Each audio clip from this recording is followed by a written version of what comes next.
Une unité d'isolement doit être consacrée aux malades suspects ou confirmés de Covid-19, avec un signalétique sur la porte de la chambre.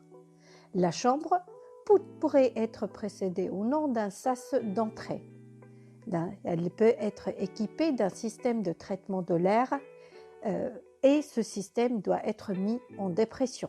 Sinon, la chambre doit être régulièrement aérée à travers sa fenêtre.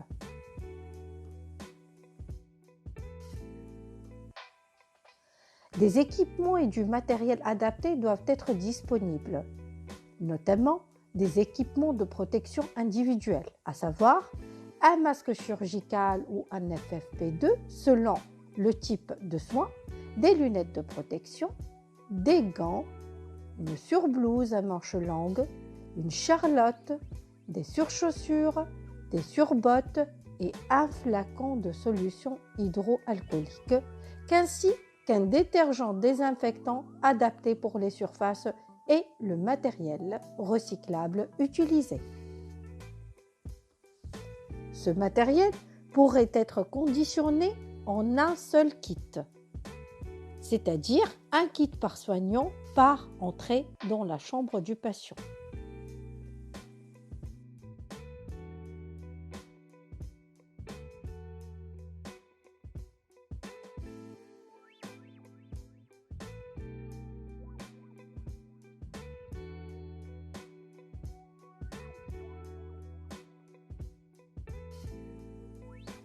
Deux conteneurs, un pour les déchets d'activité de soins et un autre pour le linge sale doivent être disposés devant la chambre du patient.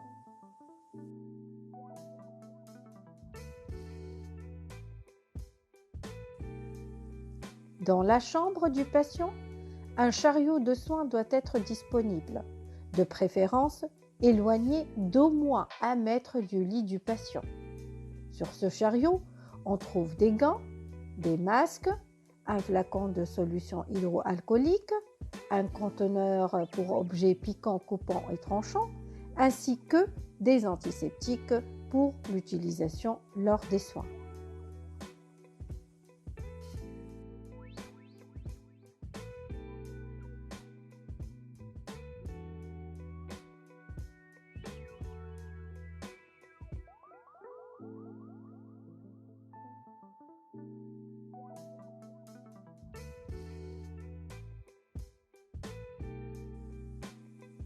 De même, dans la chambre, on doit disposer de 2 conteneurs pour la collecte des déchets d'activité de soins produits dans la chambre du patient et la collecte du linge sale du patient.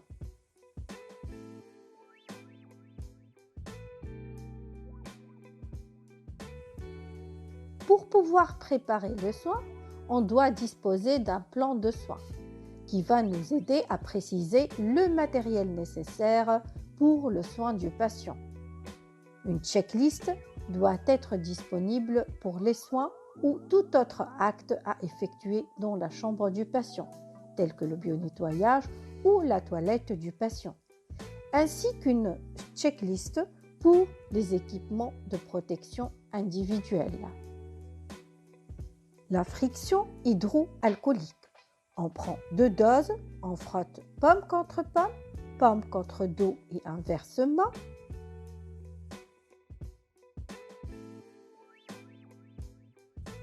Mains entrelacées, les pulpes des doigts contre les pommes,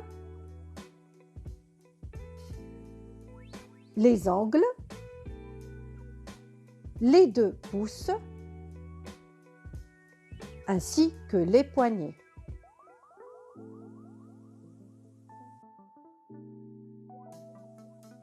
Modalités d'habillage sont possibles. Donc l'habillage avec une surblouse et un tablier. On commence par les surchaussures.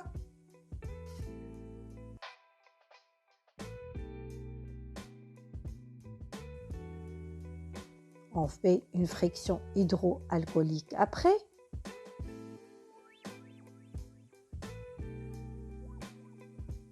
Ensuite, On met la surblouse.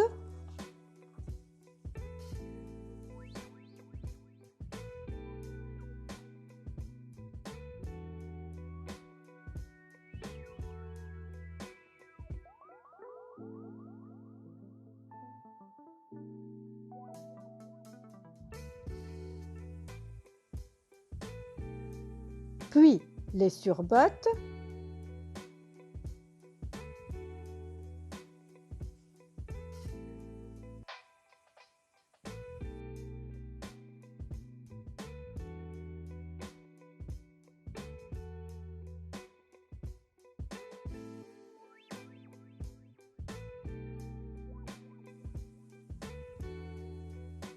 Après le tablier, surtout, on va faire des soins mouillants.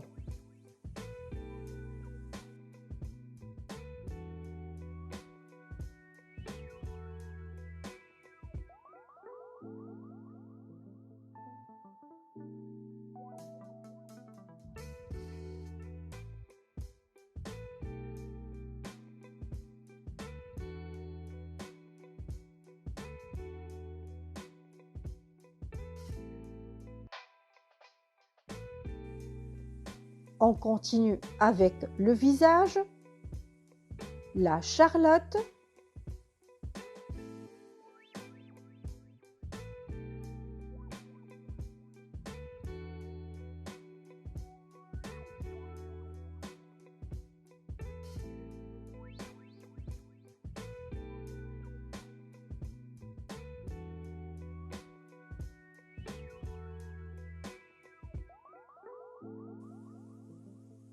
le masque chirurgical ou le FFP2 selon le type de soin,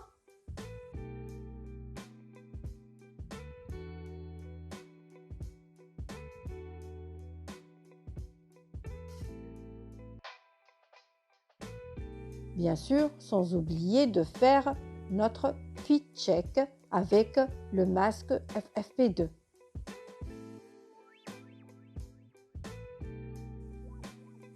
On termine avec les lunettes de protection.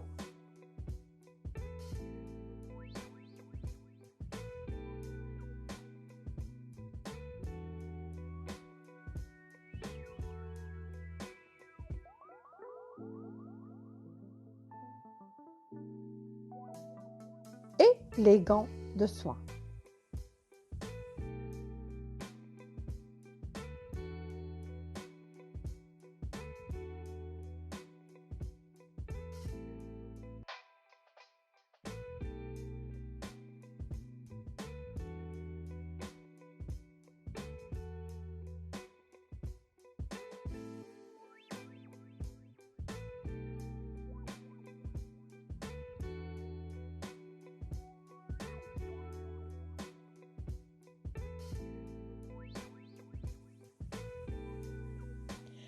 Une deuxième modalité d'habillage est possible en remplaçant la surblouse par une combinaison.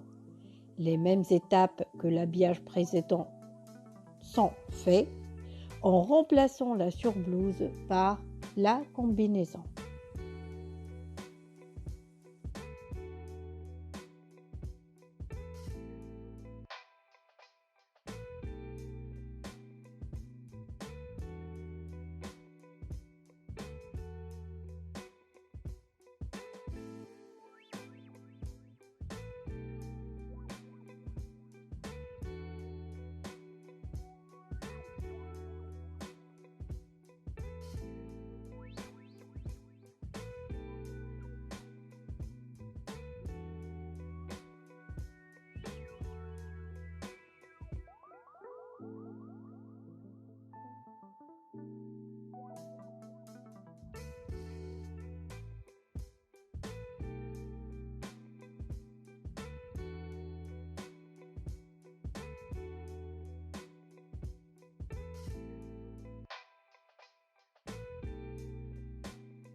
Le masque chirurgical ou le FFP2 selon le type de soin.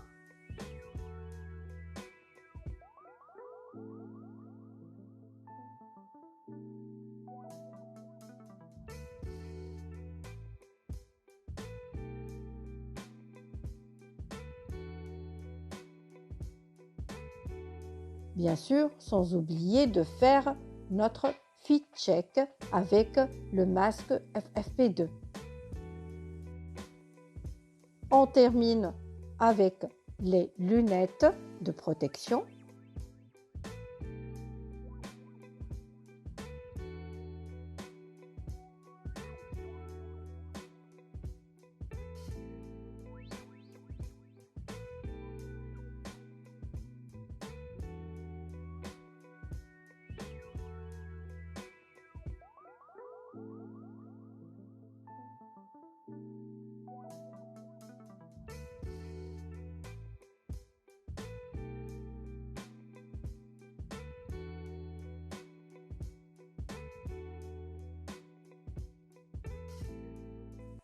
Les gants de soins. Si on va effectuer des soins à risque, il est recommandé de porter des doubles gants.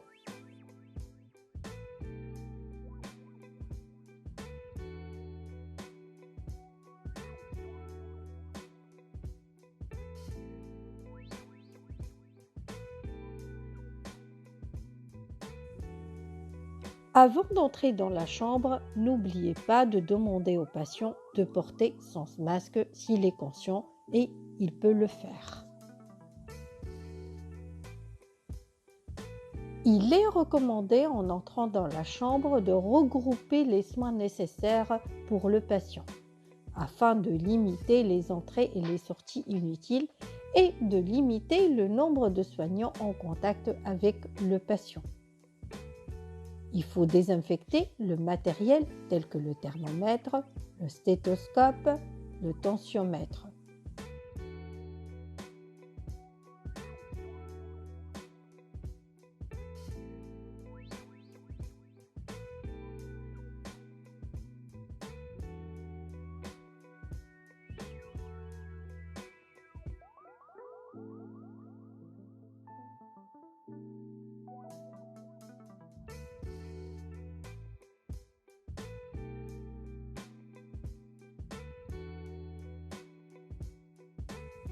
Après les soins, les déchets doivent être déposés directement dans le sac jaune approprié. Il faut désinfecter le matériel utilisé. Il faut ranger le chariot de soins ainsi que la chambre de patient avant de sortir. Le déshabillage, la première modalité, si on porte une surblouse et un tablier. Une partie sera effectuée dans la chambre du patient, une deuxième devant la chambre ou dans le sas d'entrée. Dans la chambre, il faut enlever les gants utilisés et les déposer dans le sac jaune.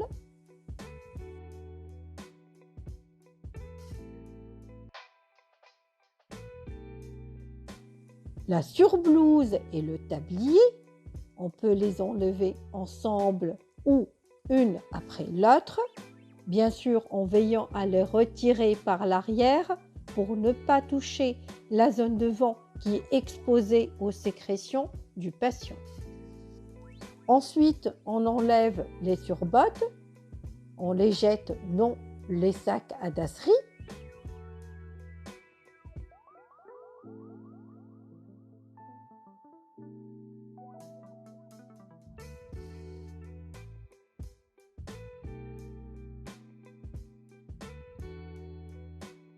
On effectue une friction hydroalcoolique, on ouvre la porte et on sort de la chambre.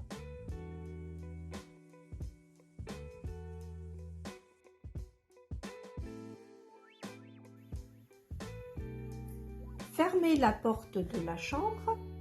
Toujours, il faut veiller à ce que la porte soit fermée. Effectuez une friction hydroalcoolique. mettre une paire de gants, retirer les lunettes et les déposer dans un bac contenant un détergent désinfectant en respectant la concentration préconisée produit. Bien sûr, le bac, il faut le préparer avant d'entrer dans la chambre. Retirer le masque par l'arrière en tirant sur l'élastique et le jeter dans le sac à dasserie. Retirer la charlotte, toujours par l'arrière.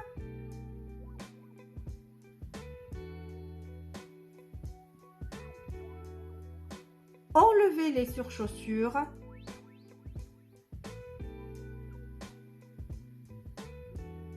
Retirer les gants et effectuer une friction hydroalcoolique.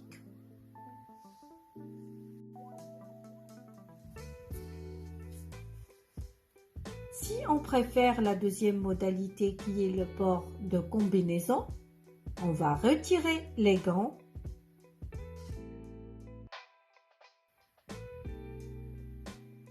on va ouvrir la combinaison en veillant à ne pas toucher notre tenue de travail.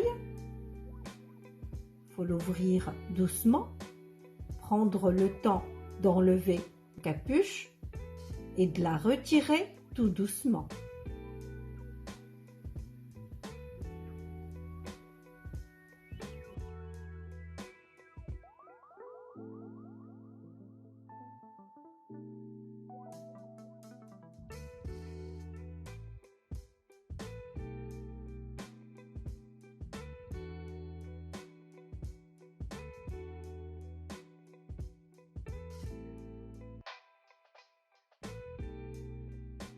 La combinaison sera jetée directement après dans le sac à dasserie. Enlevez les gants.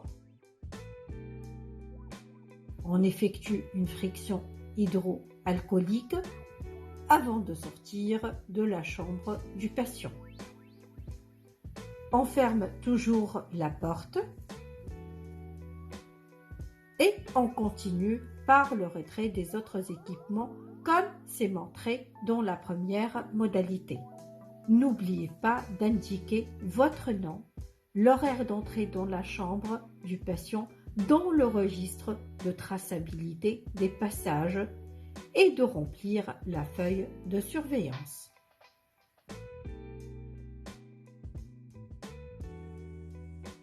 Deux conteneurs, un pour les déchets d'activité de soins et un autre pour le linge sale doivent être disposés devant la chambre du patient.